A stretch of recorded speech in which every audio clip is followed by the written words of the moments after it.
Bon, bonjour, Paikun Sarengal, Paingal Labangal, Nantugalinde, Paingangal Nanda, Edea Paile. On y a photo. Actuellement, le temps est petit. Le temps est petit, c'est pour cela que je ne fais pas de vidéos. Et vous avez suivi la vidéo de Moribaya. On est en tournoi sur d'autres aussi. Quand on fait la YouTube Goldo, fi des points alerte. Fi andingol jama on ko honno fewndi e ko honto fokkita e ko honno wonira. D'ailleurs, on faut de les acquis de CNRD sur toutes nos pages, TikTok, Facebook, YouTube. Et je vois beaucoup de commentaires, beaucoup de réactions, mais tout ça, c'est bon. Quand Ndingolom, à un moment donné, mais à la non, fi djiko opposition. Mais andini un système mapping et bon qui mapping. Et il voulait tourner autrement. Hande non wada di game, mbe wonno on kel langol. O wadi do accident, wobbe wi ko ngangal heli, wobbe wi keci din. Ndare depuis o wadi accident, on si tay on yi ay to militant jo IFDZ, ma on yi ay to membre jo IFDZ. Jama on doit ma famine de, be jokkudon be wona reconnaissance ko haju mabbe be andi. Je vous avais prévenu ça. Ya ndaron depuis o wadi accident makko. Si tay on yi itom, net de mo IFDZ goto pet, si tu as vu. Malgré tout ko wonno don signe na golkom. Jalung oko akano don parce que mi wanno mo alerte ato hewtude do hande minimo he bebe jokkuda do menen men jokkino be amen andi ko yimbe be nafata goddo ko haju mabbe be yidi. Je vous avais prévenu ça. Minimo petit, il faut reculer. C'est pas bon pour toi. Hande o wadi accident go heli ndare malgré tout ko Moussa Moïse, ministre de la Culture et de la Tourisme, ko kanko déplacé, ari, inni wallito den pay konko. Ayal do militant jo IFDZ, ayal do président IFDZ. Pourtant, le moment qu'il était sanctionné ici, kala page monatuda, faites une petite remarque ou petit tour de leur page ou de leur communication. Ayata got no wola fi mako. Donc, quand il y a eu perdu, c'est pas leur affaire, c'est pas leur problème. Ces gens-là, ils utilisent, c'est-à-dire ton code, et puis ils te laissent. Kodowa disi mignon, watane yila. Min, si l'on mona nila nko hajumo, mais gonga kami wolta kando, kodo, ko tournata, parce que tagado mo doa ibu de intelligence, doa ibu de migitare. O duwa andugol ko non fewndi o anda lawol go yarta mi ala ni no na lawol gotol jokkude wana rut gotol jokkude e on luttay e monnaie parce que konko fala don don ko menen endoto si dum fe I mi ala ni se ko konduno lagine do ko menen kuafi le passé c'est du passé et retenez une chose pour le foot mayanta do hala mayanta do fenande mayanta do FNDC ni IFDZ ni RPZ hari 2010 2015 à 2020 hari pour le foot famali ko fo fami kon ndare hande be ni do le 9 juillet 2025 yo yimbe be yaltu o manifesto o ko FNDC no didum il ne sait ku konduno si way no de manifestation il n'a qu'à revenir au pays yo artu ka lidiga o la fi manifestation. On si kudi hande kadi on jodo to dalle pays occidentaux hubbo yite ndi leydi ko fenande kala fijirdo don ti perdant. Tu es perdant, hein? Je te le dis ici. Kala fijirdo don la personne est perdant parce que goto no ta ko maydun. Jamma on ronkani on de fenande mo. Duubi jelu yi don wadde den penale no dado yimbe. Allez vous manifester, allez don si kudi goddo manifesto to. Europe no di manifestation ha on ronki. Yimbe ben famille. Hein? Américain no dimbe ben famille et à partir de la Guinée là donc menen woni do goddo no tado manifestation contre CNRD hay no dudo yimbe ben no tako mo kala dum kadi no mo metti tay ko mi won ko wolde do no mettude ma faut sortir te manifester tu vas voir parce que menen ande men bi lando mo men fala on lando mo men yidi lando yidu do leydi ndi nouvelle constitution on mi ala ni on tan habudo e CNRD parce que président Mamadi Doumbouya lamoto do 7 ans d'où il y a 7 ans au lamoto. Si élection présidentielle wadi mo mari manda mo 7 ans renouvelable une fois Anno si tay kondo falda habu dude. Après 7 ans, kombo onta sellu dalen. Après 7 ans, kombo onata IFDZ. Onon tiki don anda ni hore mo. Président Mamadi Doumbouya, Guinée mbebe no yidi mo. Guinée mbebe no fala yo lamo. Guinée mbebe no wontidi e makko. Yurmende ko mari kon gike ko marani Guinée mbebe kon golle ko ko wadande leydi opposition hebata do dole. Ko si tay ansuka on da mari hakkil. Da yidi leydi mandi. Ara tawta wakkiloda ko nano tondo blogueur no wola fenande. Il ne sait pas parce qu'ils sont pas inscrits. Mais anda ko ni kon fait de katere. Mais anda ko ni kon kander pays ga. Donc rappelez-vous ande mene objectif amen on ko fami ngolon ko fewndi kon ka leydi ga. O une nouvelle constitution on votete. Goddo ala fere dum jama Guinée on no wonani no yidi. Anko jotto dada ina wonana on s'en fout de ça parce que ça ne sert à rien. Il me doit me de conscience. Bon, il y a no do suka parce que changement amen on change stratégie vrai. Famille menen na men nafigi parce que menen ka pays amen me woni. Andi ko moni nafigi ko non be se pirbe natiri Nicaragua ma woni clandestin natiri Europe. Parce que non ko nafigi agal wuru don. E ka boy don wonde ton on va tartu de calé do watto ngore mo yimbe bana nore mo voilà. Bon, moi si alphabet mais gardez vos diplômes. Vos diplômes là, gardez pour vous. Comprenez?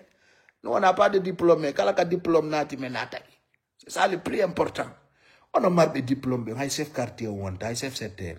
Ça sert à quoi? Pour votre diplôme, là, moi, je pense que c'est négatif. Hay fous, quand on est porté bien on a taille colon, parce qu'on dit les on a notaco. Parce qu'on a quand on a remonté à la place à un ton. Famine, à la place à un ton.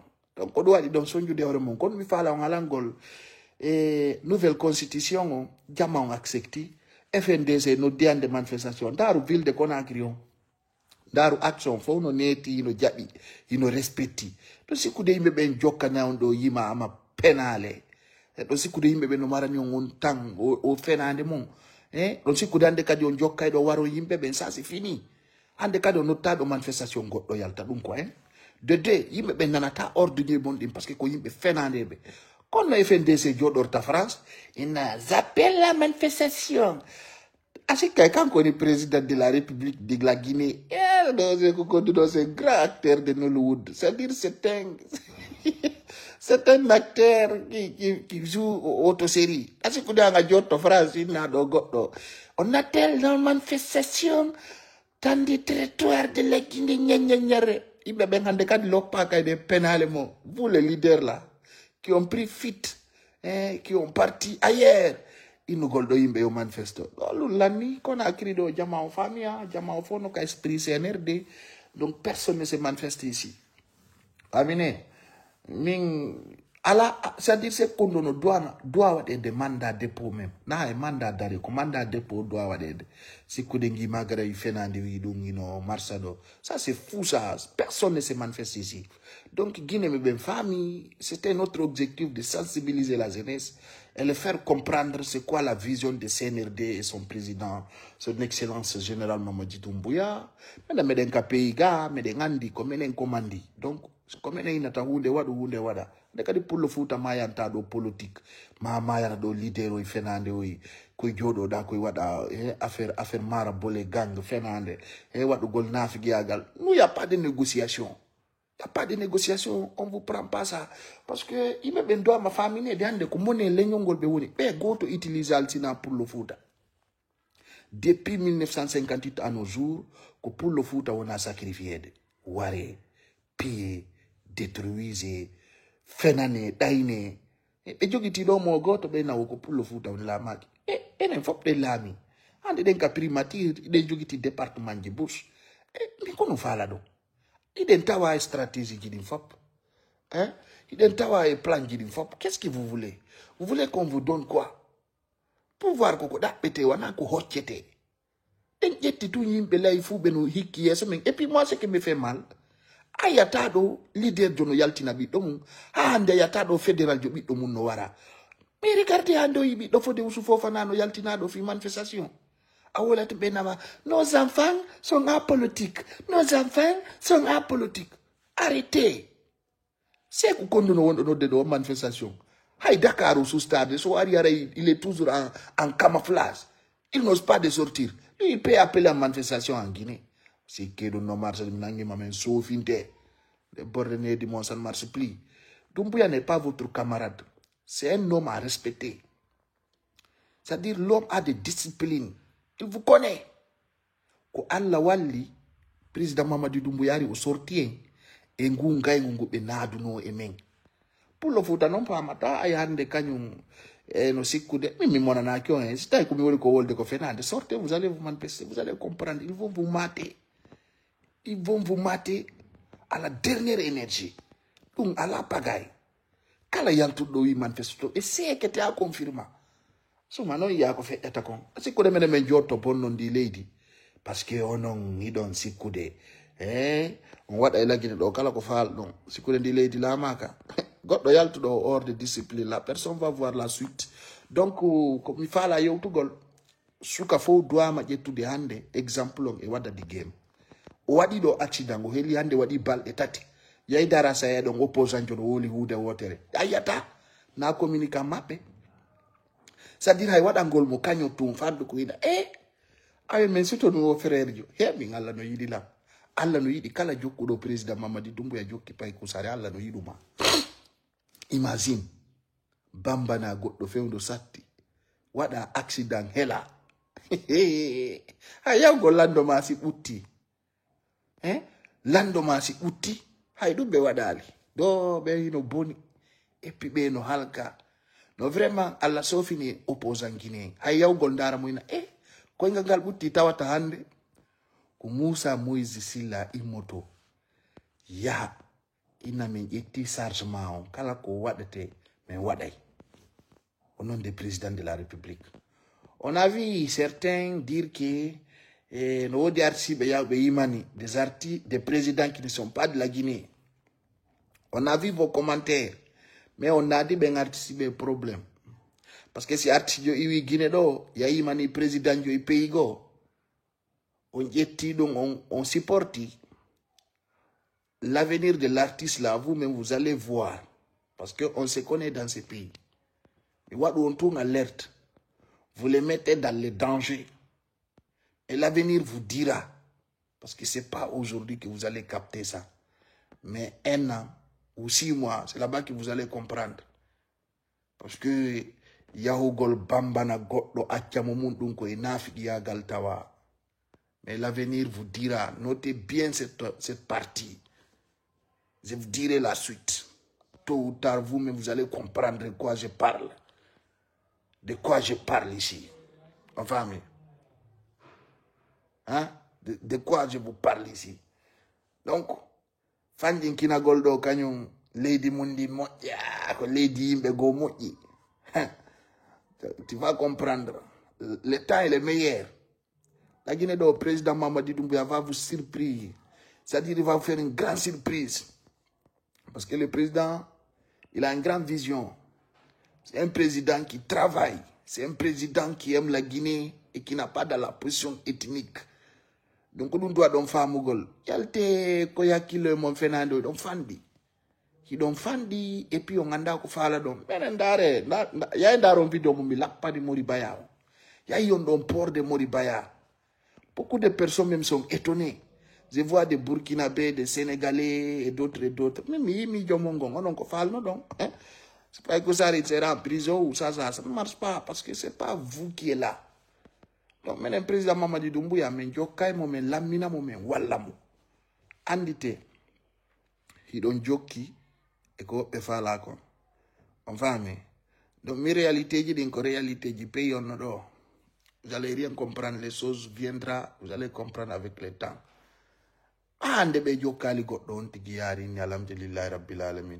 Mais à un exemple, on doit avoir des games. Ça fait même pas 2 mois ou 3 mois, il parlait. Ah, de Wadi accident, il est mort. C'est-à-dire, il n'est pas mort, mais le pied est cassé. C'est fini. Mais qu'on y cambe, on y fait ma péo. Donc, maintenant, on dit, maintenant, on anti-bal, maintenant, on a mes vous. Parce que nous, on peut tout moment décaler, dire la vérité à qui veut l'entendre. Personne ne peut bouger. Et puis, il y a des gens qui ont langue. Et maintenant, il y a des gens qui ont yalte dum On est des personnes honnêtes, claires et déterminées. N'ayez pas peur. Qu'on nous l'entende. Pas no Adam Awado Amon. Tagado won't sauve. Ah, Yandi. Hey. Mais wala ta soudi dode. Ah, ça c'est clair. Mais wala ta soudi dode. Menen comme afisi kon ayalta ya fisa alla wala ma. D'ailleurs, le président Mamadi Doumbouya kono da fala soudou de nous ko hajuma nous on force personne. On force personne, la situation est là. Nous on s'assume. Mais ngadjaka ko goddo hal tabao. Le moment qu'on était avec l'opposition, on a assumé. Moi je m'en fous. Mais il propre famille ça n'a fala ka Doumbouya mfala ka majoko hajuma. Moi je m'en fous de ça. Parce que min si mi do lady anding, won do gollande lady nding, won do fokitin de lady ka wodi. Andu do ko fala, ça y a fala ka mun da batabawma. Rien absolument. Rien. Parce que ande, me wata jokude ino be yimbe yaltu manifesto, yo sipe ame yaltu ware. Mais abe dans quelques mois là, vous allez me voir à l'États-Unis, quelques parties du Canada, quelques parties de l'Europe. Mini on ngata ikollu. Préparez-vous. Ne soyez jamais dessus. Hein. Chargez vos téléphones et restez connectés. Mini min gagne anda ta la wala. Tere ben kolung kong. On atay kolung. Mais kaka mi woni c'est free. Je parle là où je veux. Mais on y est. Au bout de ta guide mon déir on aurait mon daro. C'est pour cela que je vous dis restez connectés. Vous allez comprendre. Vous allez beaucoup de surprises qui vont vous mater. On est bien, on est très bien, on est chez nous, on voit le développement de notre pays, on contribue sur le projet de Simandou. Voilà, on va vous faire comprendre la vérité. Mais yaltina yon ede akille mon fenandeje, ko yimbe nade ko emon ko yaltina yon dongendum. Parce que mi holla yon pigi, tawdi wona di wolede ko di woni réalité on. Ala, on ngando be goddum men. On est donc. Nani, min ko minata jamao. Mais l'ambine du président Mamadi Doumbouya 7 ans. C'est là-bas que vous allez comprendre. Mais on est là. Donc, quand on dit point très important pour nous, pour vous, et rappelez-vous que Jamao, qu'on bedoit wade, qu'on bedoit ou kademou. Quand tu viens en Europe, tu vas lire l'air. Quand on fait pour nous, une des similaires, je vais lire l'air. Hey, on y est benafigibe. Quran le oui, al-fasigi khalidina fiha. Kayite jahannama. Ouais. Quran a yoti filmé. Oui, nafigi ou al-fasigi. Tagado si woni nafigiru. Ko geri ne bude adna so mayi ko yite jahannama onata. On non qu'on a fait parce que qu'on moi je vous avais dit je vais venir en Guinée. D'autres parmi vous disent que tu n'oses pas de venir. Je suis là. Et quand je pars en Europe, haïka wondong Europe donc on peut t'ora de si déco. Hein? Wope mon koy social wali. Wope mon koy honno inete ko asile politique jogiti. On doit Hollande godo un homme d'État. Tu peux me parler? Moi si de l'État. Toi, tu me parles, un réfugié peut parler un homme d'État. Va te faire foutre, toi. Donc, what you la ekatako? Parce que dans commentaire, il faut réfléchir. Mais moi, c'est pas votre camarade. Moi, c'est pas votre camarade. Donc, je suis votre supérieur. Donc, si vous êtes subordonné, restez subordonné. Mais ne vous fassez pas. Parce que vous ne me connaissez pas. Enfin. Donc, je vous dirais, si je voulais partir partout là où je vais, je suis libre. Parce que mi nami ben full bébé oul bintong ma wolanton fenande. Ah, ça ne marche pas avec moi. Donc, alors, quand on a écrit 9 juillet 2025, FNDC, soi-disant FNDC dessous, arrive notre manifestation, ça arrive notre petit doc. Qu'on a écrit, tout le monde respecte les acquis de CNRD. La Guinée, c'est le président d'Ofala, no ande kala kayauda ko président Mamadi Doumbouya. Donc, quand on a campagne de foot, et jama wakilo mokala et yo wonu très déterminé. Mimi monana kay goto kala monani dola. Menen do, mais on a contre personne, on n'est pas contre personne. Chacun voit sa vie, tu vois. Moi, je suis bien positionné. Et puis, il y a une vidéo, Simandou 2040 à Moribaya. Vous allez comprendre CNRD, ce n'est pas la propagande. CNRD, ce n'est pas juste la parole. CNRD, c'est les acquis et le travail. C'est ça qui compte. Le reste là, même mon ami là, si tu as un bengoto, tu vas voir. Et puis, ce que je vais rajouter ici, c'est de vous faire comprendre que vous qui comptez sur l'IFDZ, c'est mieux de vous désabonner de cette partie. 4 fois ou 3 fois successives, il y a un congrès. On famine. Hein? Il y a un congrès. C'est quelque chose qui doit vous faire comprendre que cette partie n'existe plus. Et l'avenir vous dira de quoi je vous parle. Alhamdulillah Rabbil Alamin, on a mêlé une grande sensibilisation de Fouta Conakry, Jama famille, oui, ko pay kusari on ko wolude, ko gonga parti don be gaynata.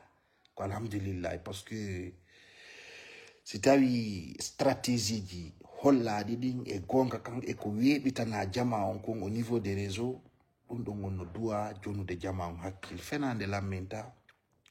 On tigi kontrompabe. On va miner, on tigi kontrompabe mi do andi. Mentalement on inoffendi.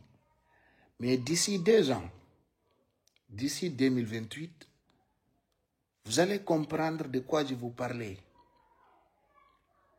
Ethnocentrisme n'a plus de valeur en Guinée. Ça, je vous dis ça. Dire que moi je suis Pelou, ou Soussou, ou Forestier ou Maninké, ça n'existe plus. Ça reste juste pour les diasporas qui n'ont pas la mentalité et bien développée. En États-Unis, il n'y a pas d'ethnocentrisme. En France, il n'y en a pas. Même au Sénégal, ici, il n'y en a pas. Même en Bissau. Ça reste juste dans d'autres d'esprit guinéen, d'esprit diaspora. La Guinée do fama mahande kadi do nafata. C'est-à-dire la Guinée, il y a des cartes d'identité wal national ndara tawa ko moy Guinée ngalwindi ma Guinée forestier ma haute Guinée ma basse Guinée. Donc mets-toi ay sitayi antigi alamike ko la Guinée wonda lama ko le bibbe la Guinée. Donc tant que tu es dans cet esprit, tu n'as pas de problème. Ala burbe loru de ndile de indugol menen ko menen. Ono ngombe. Soyez des hommes intègres et dignes. Famille, on ne permet pas yawa go yimbe ben fo kala mo yu don waje de ce comment on conderton. Kono non, vous allez comprendre parce que mi halani on do goto on wada ko woni ko.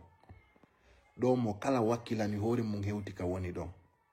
Hande sondari IFDZ perdi l'âme, perdi administration, perdi élection. Perdi. Parce que kala ko holluda ko depuis ko dum continuata depuis 2010 IFDZ kambe ko perda be ko perdi tun kala ko be yaali be perdi resansago be perdi enroulement kala kayay ko perdi do kadi Conakry do kala jettudo do propos déplacé contre l'amgu ngewre fenade sariya nangete. Ça c'est clair. Kala jetto propos déplacé formi fenade wi ko dum wolta simi nangima aya iritoda. Anda na ore ma ko fenande woluda parce que adda e preuve palpable. Donc do wadi siminio wakile wuron ka leydi mon e hore teddungal président Mamadou Doumbouya mo moƴƴani leydi ni moƴƴani yimbe membe moƴƴani fop ko neɗɗo mo ala problème neɗɗo mo ala ethnocentrisme neɗɗo mo andanda hore ma jama on fop no yiɗi parce que jama on famille vision makko et objectif makko. Donc c'était le plus important pour notre pays. Haray ko minata FNDC, IFDZ, RPZ, en taw sonju hore mon joko goldum. Parce que son jokki on perde. Donc hunde burne ne labude ko yo wakilo détermino don andi ton on wata wonde contre hay goto. Parce que jama on holora ande kadi ko fala donc vos projets là les gens ne veulent plus. Donc non mi fal non andi tinde kabimbido jama wakilo détermino kadi moƴƴa andi ton menen nga meden etade yaltingol ko golla ko dum inete les acquis de CNRD kadi mi andina on fi nouvelle constitution on campagne on fuɗɗoto woni on andi le 21 septembre 2025 oui à la nouvelle constitution et mo goto wata ampesude inchallah même fodi on président Mamadou Doumbouya ko candidat ko Guinéɓe ɓe landi kanko président Mamadou Doumbouya o innuno o wonata candidat menen Guinéɓe ɓe men juge nécessaire parce que comme guinéen fami mais wi ko kanko ni candidat men on donc me wata mo subade o yaltu oui ko wonani ko ay me de ngandi mo mojjani lendi menen ki kalajo lamota ko men ɗum kadi retene menen Paul Biya la makido mo hebi 70 ans on tiko yoda ko maya ça c'est clair men accata suka men jonna mawdo ɗum ta goɗɗo waɗu ɗum e hoore mum kala waɗɗo ɗum détrompe toi kikalajo lamaki ndi leydi ɗo o pays ɗo kikalajo lamta ko ɗo siɗa faala noon hara ko a on num tigide Paul Biyajo ka leydi ɗo ko fenade menen ɓe sukaɓe yaha golla e laamu Lansana Conté golla e laamu Sékou Touré golla e laamu Dadis Camara golla e laamu Sékou Ba Konaté golla e laamu Alpha Condé Allah ƴetta laamu ngun jonna sukaɓe men min acca kikalajo laamu ɗo kere menen ko men feetuɓe ça c'est fini ça kala waɗɗo ɗum e hakkille mum siɗa faala détrompe a sakkitoro yaynise koye laawol perdi wonɗa laawol ngol annanda hoorema nafatama nde nafatama janngo sino saati dow naɓugol makko prison menen ko sukaɓe laamoto men ɗo ɗum kadi na hay goto sina président Mamadi Doumbouya ko ɗum menen wonɓe ɓen ka esprit CNRD on va prévenir mais rewa e reweteɗe fof yo président Mamadi Doumbouya laamo so inni men o laamata ko men yaha men daro o wara men ça c'est clair donc on waɗi si men wi on ɗum ɗo ko fi on retenu y a pas question y a pas de mots on famille donc ko hunde wonde clair ɓiɗɗo pullo fof ko a woniri c'est le bon moment de comprendre jango men yaltinana on ɗo des vidéos wonanoɓe PIP yiɓe ko hombo jokkata ɗaɓɓo yowo juuri acca jogiiɗo juuri ko hombo tuɗata e heltuɗan acca sa ƴayɗa yanna sa mene meɗen mari prioritaire soutenugol président o famille nous on n'insulte personne c'est pas notre affaire c'est leur arme ça c'est leur arme donc are gondi ngollom ko ɗum ɗo woni ko fewndi président Mamadi Doumbouya ko candidat et puis ɗo so laamike ɗo ko 7 ans donc ko yo retenu ɗum 7 ans de mandat duuɓi jeɗɗi o laamato ɗo renouvelable une fois o waɗa 14 ans ara e lagine hewti ka faala ɗum voilà si men juge nécessairement tawi oui on en a besoin de lui encore il reste s'il nous propose quelqu'un d'autre on va le donner parce que menen lagine ɗo kikalajo laamaki ɗo de soyez sûr ko ɗum waɗi min ni on préparé si kon wullayɓe fuɗɗo ɗon wullude fewndo ɗo fuɗɗo ɗon lisude parce que on perdini leydi Guinée yiɗa lanɗo gollayɗo ko ɗum min mi constate si lanɗo gollayɓe yiɗamo ko welataɓe ko waɗugol manjallaji avec président Mamadi Doumbouya ça ne marche pas on yigoy kala ko wola ɗum ɗo no waɗi minen noon joni meɗen ga on fena e tum men de kala men nako fenande non vraiment joni ala ko ɓe bola sina ɓeyɗo paygo sari le emprisonné poro oɗo ko fooɓe billahi wallahi tallahi ɗo ko vrai fooɓe non min hay goto mi monanaki min goto yennalande kala yennuɗo ɗo sinene ma ala ɗum no ara e babe mano mari moi je m'en fous de ça moi ce qu'il y a moi je me développe moi-même de montrer les jeunes comment faire l'entrepreneuriat, comment se développer, comment créer des contenus, comment faire des choses voilà, qui ressemblent à ton statut. C'est le plus important. Moi, c'est que les gens qui commandent, qui insultent là, moi je m'en fous de vous. Je ne vous calcule même pas. Vous voyez, parce que moi je ne travaille pas pour vous. Moi je ne fais pas pour vous. Je fais pour la Guinée. Quoi bon? Là, direct, s'il vous plaît. Voilà. Famille, on ko no woni der temps ko yimbe wolata donc actuellement j'ai pas assez de temps c'est pour cela je suis pas même en ville je fais des trucs pour montrer les acquis de CNRD l'objectif c'est ça comme en cancer je vais t'appeler lorsque serai disponible mon frère on va se voir donc do woni der temps yimbe ben wakkilo be détermino be anda kadi golle ko golle wana fenande. Donc, moi, quand on déterminé, on dit encore nous fait. Donc, je vous souhaite bonne journée, que Dieu vous protège. Bye bye.